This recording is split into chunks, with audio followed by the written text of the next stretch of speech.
Next Door Neighbors is made possible by the support of the Nissan Foundation. Hey, is Moo Moo already gone? Moo Moo? She's gone to D4? Okay. If you will head on over to D4, but you can't wear your rollerblades. Oh, look, they drew their alphabet on there with very nice. Okay, y'all want to head on to D4? D4. It sounds like an acronym from a sci-fi movie, maybe a planet or some futuristic space station. But in this Smyrna, Tennessee neighborhood, D4 refers to a tiny unit in the chalet apartments with a big purpose. Hey, you gonna come to D4 for tutoring? D4 is a place to learn and prepare for something many of these immigrant children have never experienced, going to school. Their families are refugees from Karen, a state in the Southeast Asian country of Burma or Myanmar. Hundreds of Karen families have resettled in Smyrna, most in this housing complex, making it one of the largest Karen populations in Tennessee. I mean, I go to church 2 miles from here and I had no idea 200 refugees live right here. Hey, Dacho, come back. I'm going to give you a backpack, okay? This little boy, I had his brother Shine in preschool this year. Teresa Johnson runs D4 as a volunteer with Community Connections, a nonprofit organization that serves immigrant families. Recently, the mission has focused on the Karen in Smyrna, especially regarding educational services. Tell her a little bit about it. What do they help you do? Help us do math from school, spelling work from school. We do work so we can learn. And why is that a good thing for you? Because we want to make our brain smarter. They are so naive in so many areas that we don't even know about. And so when they're learning to read, they may know the word, but they have no idea what it's about. This summer I was working with one little boy that's in the 7th grade. He didn't know that this was fabric. He didn't know polyester.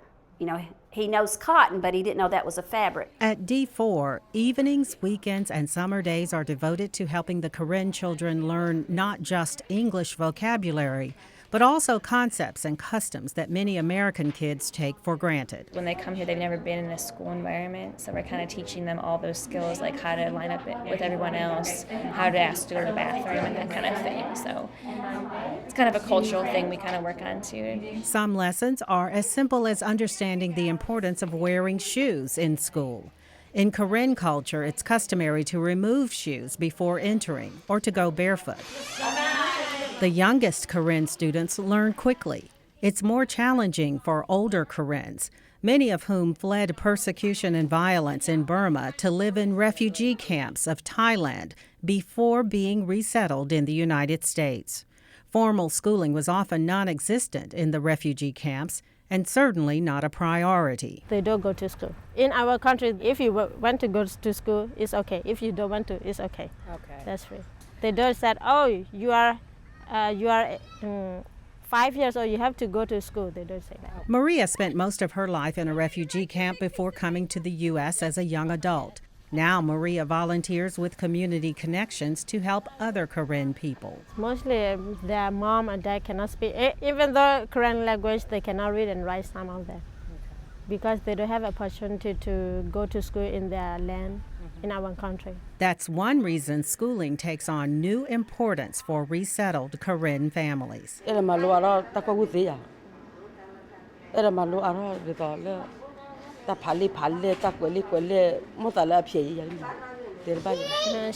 on to be a good, excellent in reading, and then writings and maths, and then science. She went on to graduate high school and even then in college. The outlook is good for youngsters, but for older Karen students who arrive here as teens, the challenges are difficult to overcome. The first time is hard, like I don't have a friend, but I'm not speaking English, so that's hard for me. 16-year-old Ma Mi came to the U.S. 2 years ago having no formal schooling, but because of his age, he was required to go into 9th grade, even though his level of education was about the same as a first grader. If I graduate, then I gotta learn a lot.